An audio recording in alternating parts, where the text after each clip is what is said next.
સ્વાધ્યાય 1.1 જોવાના છીએ। એમાં પહેલું, નીચે આપેલ ગુણાકારની ક્રિયામાં કયા ગુણધર્મોનો ઉપયોગ થયેલો છે તે જણાવો।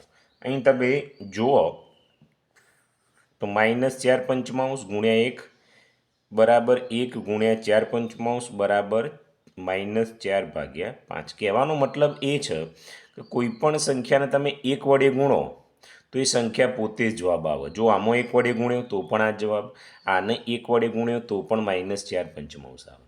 એટલે 1 એ ગુણાકારનો તટસ્થ ઘટક છે એવું કહેવાય। શું કહેવાય? 1 હું અહીં લખી દઉં છું, બરાબર, ઉપર 1 એ ગુણાકારનો તટસ્થ ઘટક છે। ચલો એક અહીં બીજું જુઓ, -13/17 ગુણ્યા -2/7 બરાબર -2/7 ગુણ્યા -13/17। એક તો ગુણાકાર છે એટલે ગુણાકારનો ગુણધર્મ છે એટલી ખ્યાલ આવી જાય। હવે તમે જુઓ તો -13/17 અહીં પહેલાં છે અને -2/7 પછી છે। અહીં -2/7 આગળ આવી ગયા અને -13/17 પછી આવ્યા, એટલે ક્રમ બદલાય છે। તો અહીં શું કહેવાય? ગુણાકારમાં ક્રમનો ગુણધર્મ, ગુણાકારનો ક્રમનો નિયમ કહેવાય, ક્રમનો ગુણધર્મ કહેવાય, તમારે જે કહેવું હોય એ કહેવાય। ક્રમ આવો જુઓ। હવે અહીં તમે જુઓ તો -19/29 ગુણ્યા ઓનો વ્યસ્ત કર્યો છે તો 29 ઉપર જાય, -19 નીચે આવ્યા, 19 ઉડી જાય એટલે કેટલો જવાબ આવે? 1। એટલે વ્યસ્ત સંખ્યા કહેવાય। આને શું કહેવાય?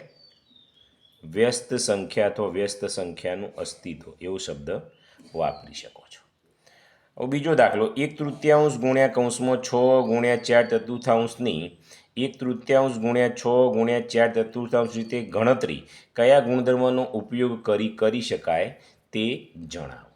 તો વિદ્યાર્થી મિત્રો, અહીં તમે જુઓ તો જો સંખ્યા 1/3 તો અહીં પણ 1/3, અહીં 6 તો અહીં પણ 6, 4/3 તો 4/3, અહીં જુઓ તો બીજા અને ત્રીજાને કૌંસ કરેલું છે, અહીં પહેલા અને બીજી સંખ્યાનો ક્રમ એના એ છે પણ સંખ્યાનો જે કૌંસ કરેલું છે એ અલગ છે। અને જ્યારે આવું કૌંસ બદલાય, સંખ્યાનો ક્રમ એકના એક હોય તો આને જૂથનો ગુણધર્મ કહેવાય। કયો કહેવાય વિદ્યાર્થી મિત્રો? જૂથનો ગુણધર્મ કહેવાય। હવે બે સમય સંખ્યાનો ગુણાકાર હંમેશા ખાલી જગ્યા જ હોય, તો બે સમય સંખ્યા હોય એનો ગુણાકાર સમય સંખ્યા જ હોય।